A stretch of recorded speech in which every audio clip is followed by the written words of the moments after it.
जैसे जैसे लोकसभा चुनाव नजदीक आ रहे हैं, इंडिया गठबंधन को झटके पर झटके लगते जा रहे हैं। पहले नीतीश कुमार ने साथ छोड़ा और अब जयंत चौधरी की पार्टी आरएलडी के साथ जोड़ने की खबर आ रही है। हाल ही में उद्धव ठाकरे के भी सुर बदलते दिखे। ममता से भी ट्यूनिंग गड़बड़ होती लग रही है। ऐसे में आरएलडी के अलग होने की खबर इंडिया गठबंधन के लिए टेंशन वाली होगी।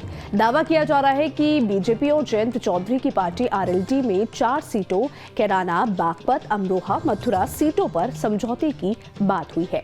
बड़ा सवाल है कि जिस आरएलडी के बारे में कहा जा रहा है कि उसका अस्तित्व सिमट रहा है, पिछले 2 लोकसभा चुनाव में उसकी सीटें शून्य थी।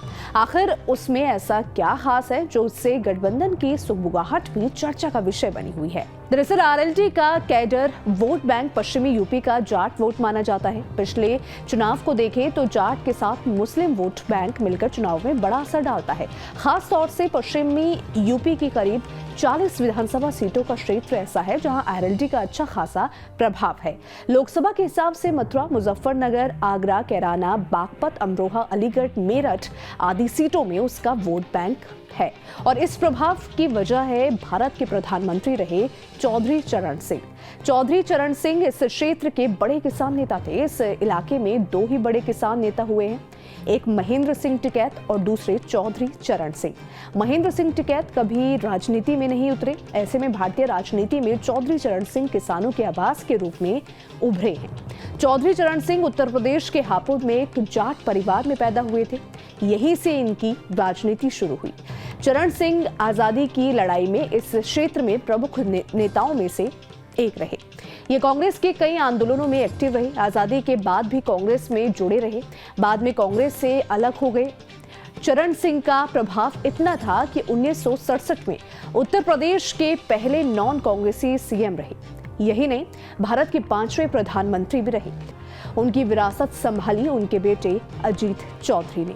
अजीत चौधरी ने 1996 में राष्ट्रीय लोकदल यानी आरएलडी की स्थापना की, लेकिन हमेशा अपनी पार्टी का क्रेडिट चौधरी चरण सिंह को दिया। यहाँ आपको बता दें कि एक तरफ से आरएलडी की पहचान चौधरी चरण सिंह ही रहे। अजीत सिंह भारतीय राजनीति में पहले ऐसे नेता थे जिन्होंने आईआईटी से इंजीनियरिंग की और राजनीति में आए। 6 मई 2021 में अजीत सिंह का भी निधन हो गया, लेकिन अपनी मौत से पहले वो बेटे जयंत चौधरी को कुर्सी सौंप चुके थे। ऐसे में आज भी चौधरी चरण सिंह के लिए समर्पित कुछ वोटर आज भी जयंत चौधरी के फेवर में हैं। हालांकि पिछले कुछ सालों में आरएलडी का प्रभाव काफी घटा।